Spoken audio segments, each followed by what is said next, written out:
Welcome to another episode of EQ Unlocked, where we talk about emotional intelligence and nervous system regulation. So, with that being said, today's subject might surprise you a little. It might throw you off. But today we're going to talk about money and why money, a lot of times, is tied to emotional regulation. A lot of people think that they have a money problem when they actually have a nervous system problem connected to money. Money is not just financial. For many people, money is tied to safety. It's tied to worth. It's tied to survival. It's tied to control. It's tied to rejection, shame, abandonment, freedom, and identity. Dysregulated nervous system changes how people spend, save, avoid, fear, chase, or even sabotage money. And so today we're going to get into those things. So let's get after it.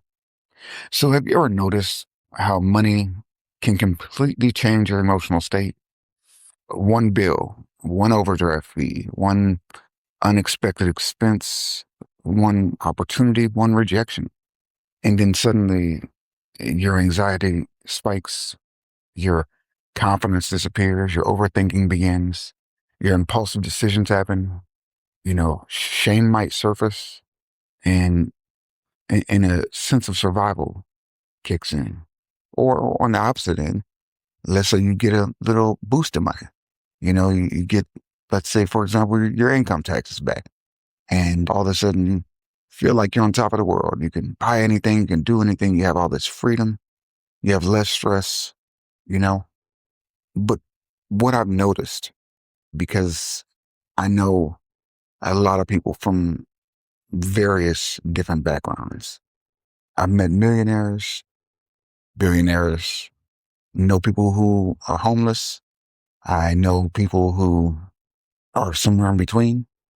And what I've come to notice is that the people who are more regulated around money and whose nervous systems don't quite react to money, they tend to fare better in life, much better, as far as financial things are concerned. Why? Because their nervous system is built around knowing how to handle it. And I shouldn't say their nervous system is built around. I should say their nervous system has learned lessons that some of us never had. And so as I looked at all these different people in my life, and again, it can be somebody who has nothing to somebody who has literally $1 billion. Most financial decisions are emotional decisions, pretending to be logical decisions. And so today, I want to talk about the relationship between, again, the nervous system regulation and money, because many people are not financially irresponsible. They're emotionally dysregulated around survival. And for a long time, that was me. And so money is often tied to survival. Our brains connect money to feelings of safety. For example, how good do you feel when you know the rent's paid? How good do you feel when you know that there's food in the refrigerator? When you know that your children are going to have a place to rest their head at night, clean clothes to go to school? How do you feel about that? And you probably feel pretty good. That probably makes you feel good. But then let's flip it on the other side. When you were a kid, if you watched your parents struggle, what did that feel like? Have you ever been evicted? What does that feel like? Never having enough, that scarcity mindset, like you're always going to run out of money. The financial shame that comes with not having enough. The feeling powerless growing up. The nervous system remembers emotional experiences tied to lack, but it can also remember emotional experiences tied to abundance. And so depending on what your nervous system is more attached to, this plays out in people's lives later. People, they panic spend, they avoid looking at bank accounts, or they might hoard money, they might overspend emotionally, they might sabotage opportunities, they might fear success, or even attach self-worth to income. You see, many people are not reacting to money in the present. They're reacting to what money meant during painful moments in the past. And so when you're thinking about money, again, my core theme comes into play: regulation, awareness, choice. And so, but there are also people who don't have necessarily any negative memories around money from the past, but they still do things like impulsive spending. They still do things like, you know, spend frivolously, excuse me, or they just use money to stabilize or attempt to stabilize their emotional well-being. And as silly as that may sound, you may have done it yourself. I know I have certainly done it myself. I've done most of the things I'm talking about right now myself. And it wasn't until I became regulated that I could look back at those situations where I made foolish financial decisions and could see, like, oh, wait a minute. I was simply trying to find peace or find something different than what I knew. But that awareness, again, leads me to making better choices today. And so, we go into this next subject, of course, which is how dysregulation actually creates financial instability. So when you're dysregulated, right, your goal is to get back to your baseline. Your goal is to get to a place where you feel safe, secure, and comfortable. Okay. And so sometimes what that can look like is avoiding looking at bills. It can look like trying to spend money that you don't have so you feel a little bit safer. It can look like convincing yourself that you'll never be able to do something. It's not possible. And so that's safer to you than to say, well, if I get out here and I put this thing out here, well, then I might be able to achieve the financial stability that I'm actually seeking. And so some of the ways a dysregulated nervous system affects behavior is things like emotional spending, buying relief, comfort, validation, dopamine hits, distraction.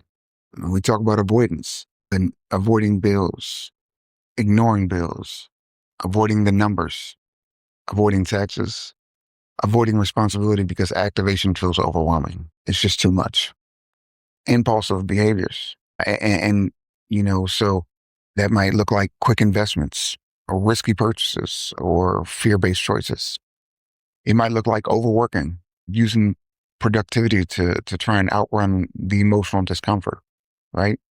Or it could be just staying busy, not to make more money, but because you don't want to think about it, or because you don't want to tell yourself the truth about the situation you're actually in.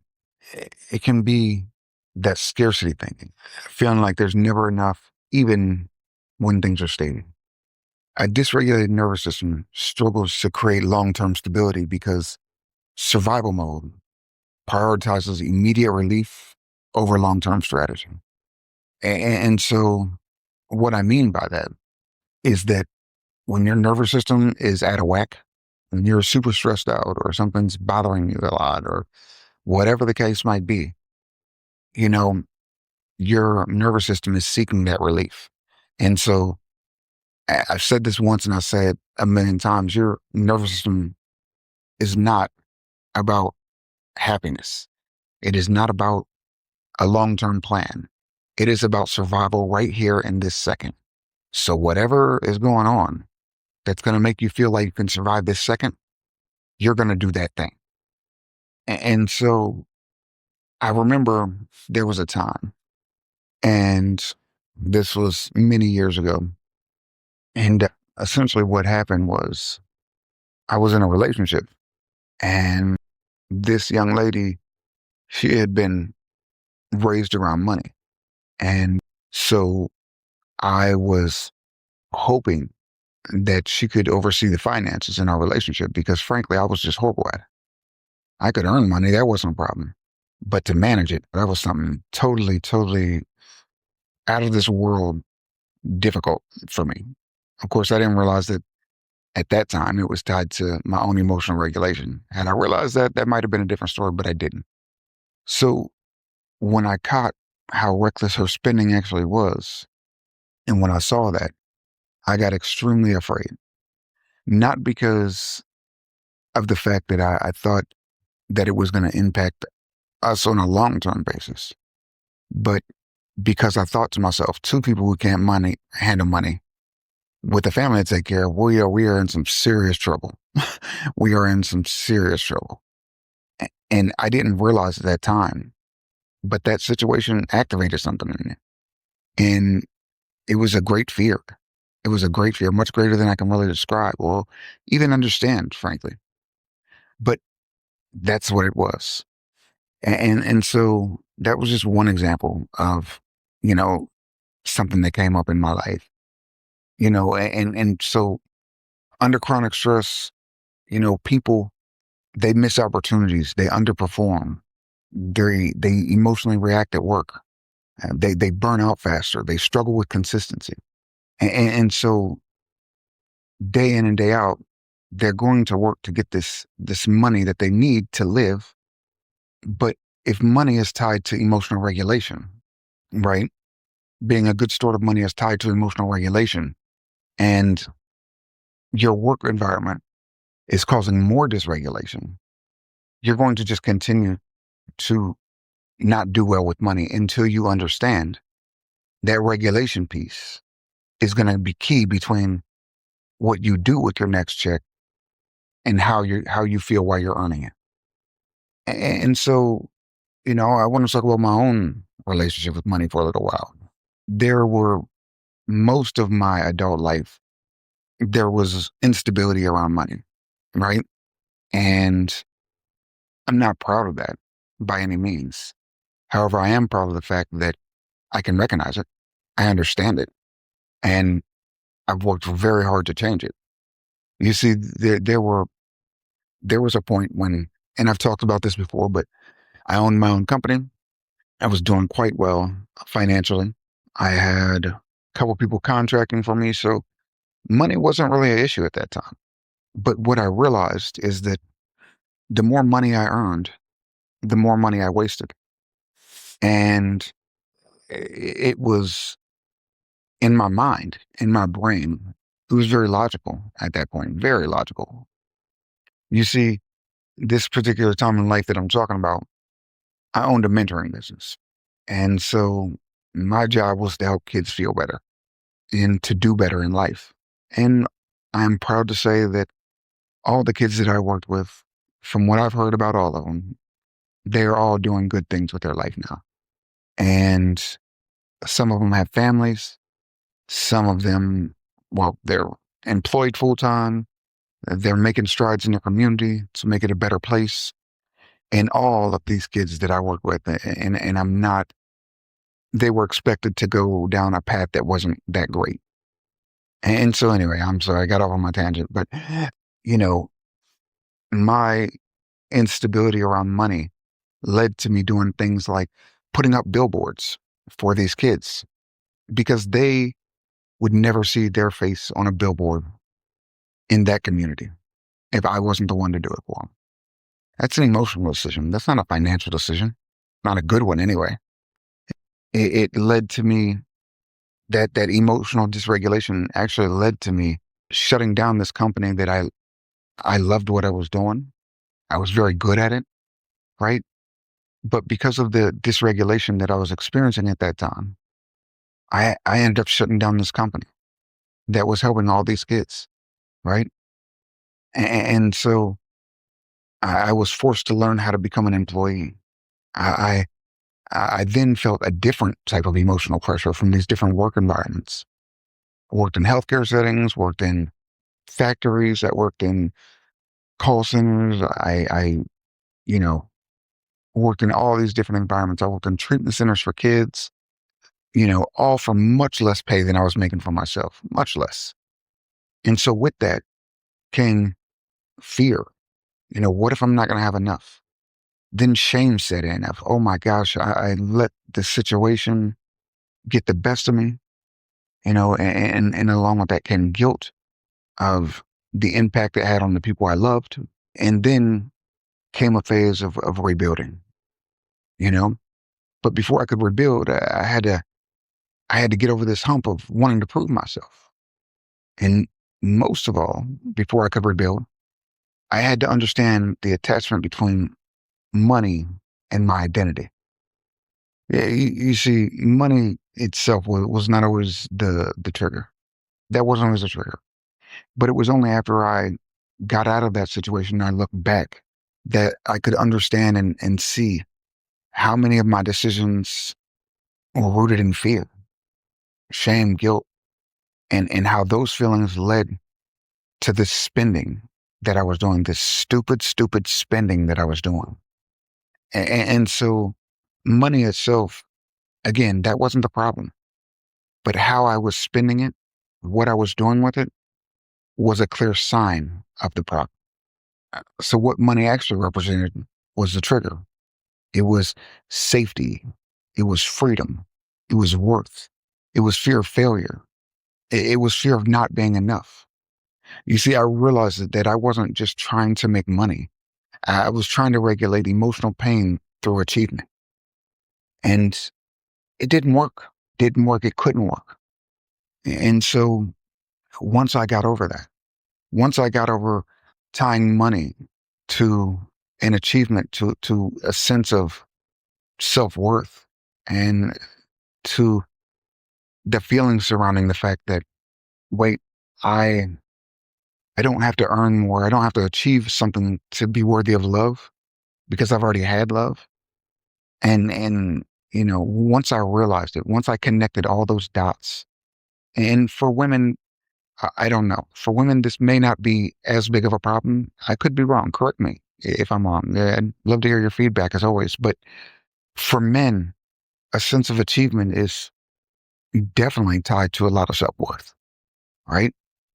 Because while we're piss poor at it in a lot of cases, taking care of our families, taking care of our what we consider to be responsible for, it means a lot to us. Even if we're, like I said, even if we are absolutely horrible at caring for those things, it almost seems like there's something internal that drives us to need to take care of those things. And so as I look back, I am deeply embarrassed about the way I handled money, about all the times I was driven by fear, about all the wasteful spending that I did, about all the situations that had to be made right. However, I understand that regulation was the key to correcting these mistakes from my past.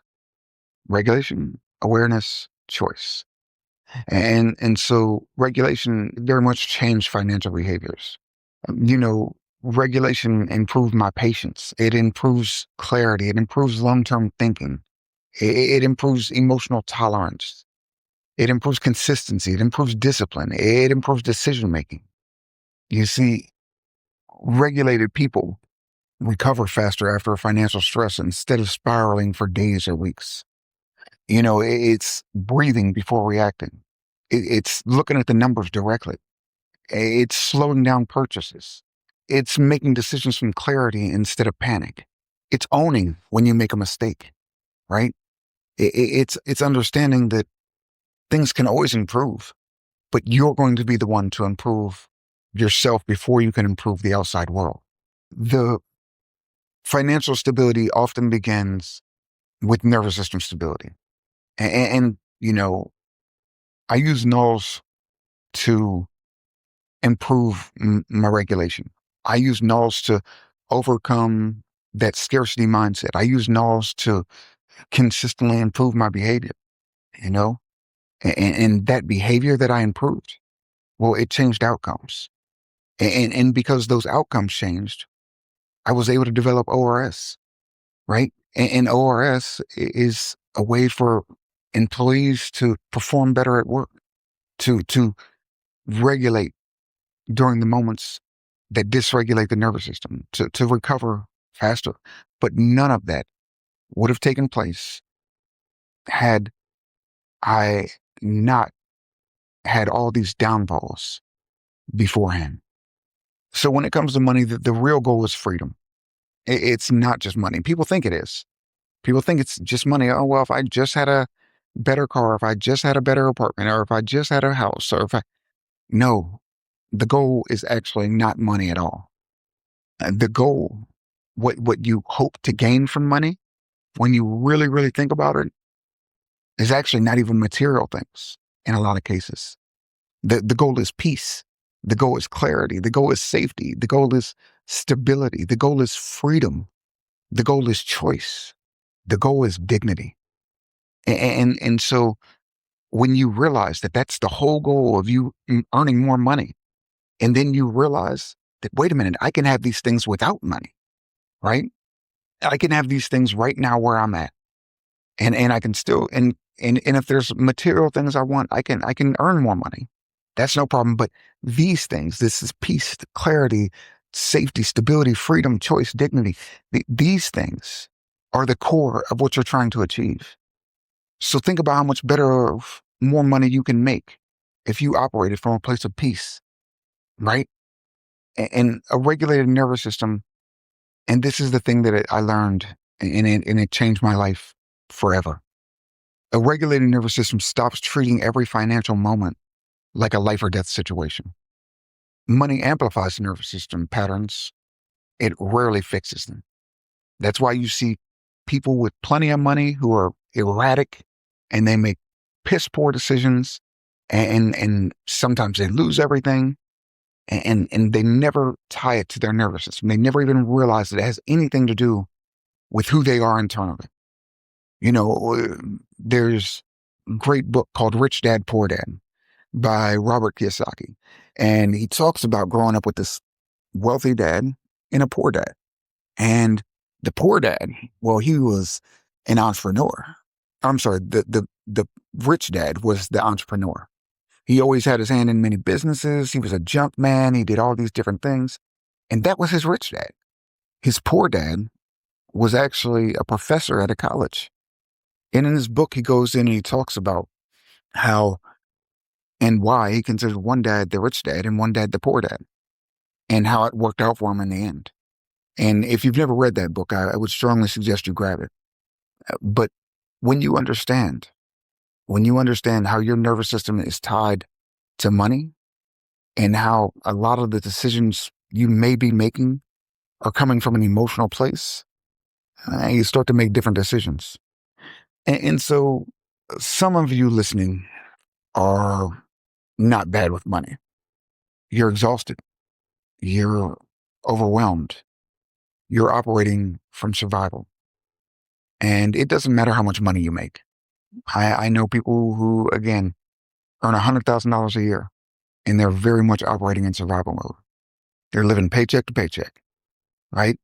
No digs on them. No, I'm not putting them down. I'm simply saying they're staying in survival mode because they haven't learned to regulate their nervous system around money. So again, some of you that are listening are not bad with money. You're exhausted. You're overwhelmed. You're operating from survival. And survival mode makes long-term stability incredibly difficult. The good news is nervous systems can change. Recovery speeds can improve. Emotional regulation can be strengthened. And when regulation improves, your relationship with money often changes with it. Remember, regulation creates awareness. Awareness creates better choices. And those better choices can change your life.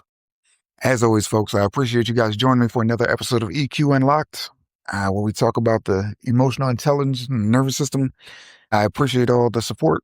Like, share, and subscribe. Get this word out there, let people know. And we can all benefit from learning how our emotions are tied to money. But it's a whole different thing when you've experienced it. And it's even more of a different thing when, we understand that it doesn't have to be that way. And so anyway, I appreciate you joining me for another episode of EQ Unlocked. Like, share, subscribe, get the word out there, share it. And we will obviously catch you next time.